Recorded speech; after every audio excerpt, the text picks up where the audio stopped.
सोलापूर जिल्ह्याच्या राजकारणात मोठ्या घडामोडी वेगाने घडत आहेत। माजी मंत्री तानाजी सावंत यांचे बंधू प्राध्यापक शिवाजी सावंत, त्याचबरोबर माजी उपमहापौर दिलीप कोल्हे यांच्यासह अनेक जण भाजपमध्ये जाणार असल्याची माहिती समोर आली आहे। सोलापूर जिल्ह्याच्या राजकारणात मोठ्या घडामोडी वेगाने घडत आहेत। माजी आरोग्यमंत्री प्राध्यापक तानाजी सावंत यांचे बंधू व शिंदे सेनेचे जिल्हा संपर्क प्रमुख प्राध्यापक शिवाजी सावंत यांच्यासह अनेक जण भाजपमध्ये प्रवेश करणार असल्याची अधिकृत माहिती समोर आली आहे।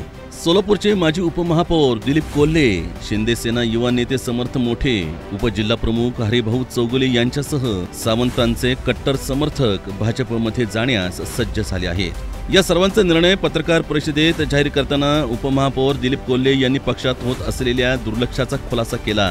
पक्षश्रेष्ठींनी योग्य दखल घेतली नाही म्हणून आम्हाला अखेर हा निर्णय घ्यावा लागत असल्याचं कोल्हे म्हणाले। 15 दिवसाच्या आतमध्ये काय निर्णय घ्यायचा ही दिशा ठरवण्यासाठी आम्ही 15 दिवस थांबलो। वरील श्रेष्ठीकडून आम्ही 2 वेळा शिष्टमंडळाच्या निमित्तानं पक्ष संघटना आणि पक्षाची स्थिती सांगितली। 15 दिवसानंतरही वरून काय त्याचं आम्हाला बोलावणं आलं नाही। त्यामुळे मी आता काल परवा शनिवारी आम्ही माडा सरदार मंगल कार्यालयात सर्व पदाधिकारी, मोहोळ असेल, माडा असेल, पंढरपूर असेल, करमाळा असेल, अशा सर्वच कार्यकर्त्यांची मीटिंग त्या ठिकाणी घेतली आणि कार्यकर्त्यांना आणि पदाधिकाऱ्यांना विचारलं आपली पुढील दिशा काय ठरवायची। अनेकाच्या बोलण्यामध्ये की आपण आता इतकं होऊन देखील यांना वरच्यांना संघटनेच्या बाबतीमध्ये काय करायचं असेल तर आपण भाजप या पक्षामध्ये प्रवेश करायचा असं सर्वानुमते ठरलं। दरम्यान भाजपमध्ये प्रवेशाबाबत प्राध्यापक शिवाजी सावंत समर्थकांनी पालकमंत्री जयकुमार गोरे यांची भेट घेऊन चर्चा केली असल्याचंही कोल्हे यांनी स्पष्ट केलंय। काल माननीय पालकमंत्री गोरे साहेब शिवाजी सावंत सरांची भेट झाली। त्यांनी सांगितलं तुम्ही भाजपमध्ये या आणि काल ज्यावेळेला मुख्यमंत्री या ठिकाणी आले त्यावेळेला माननीय पालकमंत्री आणि मुख्यमंत्र्यांची भेट घालून दिली आणि सविस्तर चर्चा केली। त्यानंतर 2-3 दिवसामध्ये चर्चा करूया, प्रवेश कुठं घ्यायची याची चर्चा करून निर्णय घेऊ। या राजकीय हालचालीवर शिंदे गटाचे जिल्हा प्रमुख अमोल शिंदे यांनी सूचक टोला लगावत सावंतांसह दिलीप कोल्हे यांनी आता दिल्या घरी सुखी राहावं अशी प्रतिक्रिया दिली आहे। आणि आता खऱ्या अर्थानं भारतीय जनता पार्टीला त्यांच्या अनुभवाची कामाची गरज असल्यामुळं त्यामुळे ते आता भारतीय जनता पार्टीत प्रवेश करतायत।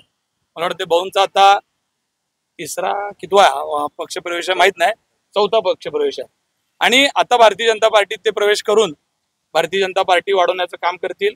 आमची युती आहे, जरी ते आमचे जुने सहकारी असतील त्यांच्याबद्दल आमचं कुठलंही दुमत नाही आहे। शेवट दिल्या घरी सुखी राहा, काम करा, तिथं राहून ज्या इथं काही गोष्टी घडल्या तर न होता तिथं सुद्धा एकोपा ठेवण्याकरता ह्या सगळ्या मंडळींना काम करावं, त्यांना खूप खूप शुभेच्छा देतो। पुढे बोलताना ते म्हणाले की हे मिशन लोटस नाही तर मिशन टायगर आहे, खरी ताकद आता लवकरच दिसेल आणि ऑपरेशन लोटस वगैरे नाही, ऑपरेशन टायगर काही दिवसात आपल्याला दिसेल। मतभेद आहेत ते नक्की समजवण्याचा वरिष्ठांनी प्रयत्न केलेला आहे, पण नक्की दुखतंय कुठे हे कुणालाच कळी नाही। कारण ह्यांचे कौटुंबिक वादातनं हे सगळं घडतंय की शिवसेना पक्षामध्ये ह्यांना पाहिजे असलेली एकाशाही पाहिजे म्हणून हे सगळं घडतंय। हे काय गोष्टीत शेवट पक्ष हा सगळ्यांचा पक्ष आहे, पक्ष कुणा एकट्याचा नाही आहे आणि पक्षामध्ये मालक कोणी होऊ शकत नाही पक्षाचा, पक्षामध्ये सगळे समान आहेत आणि या भावनेतनं जर आपण सगळे राहिलो तर मग पक्षामध्ये अशा गोष्टी होणार नाहीत। या घडामोडीमुळे शिंदे सेनेत भगदाड पडल्याचं चित्र समोर आलं आहे।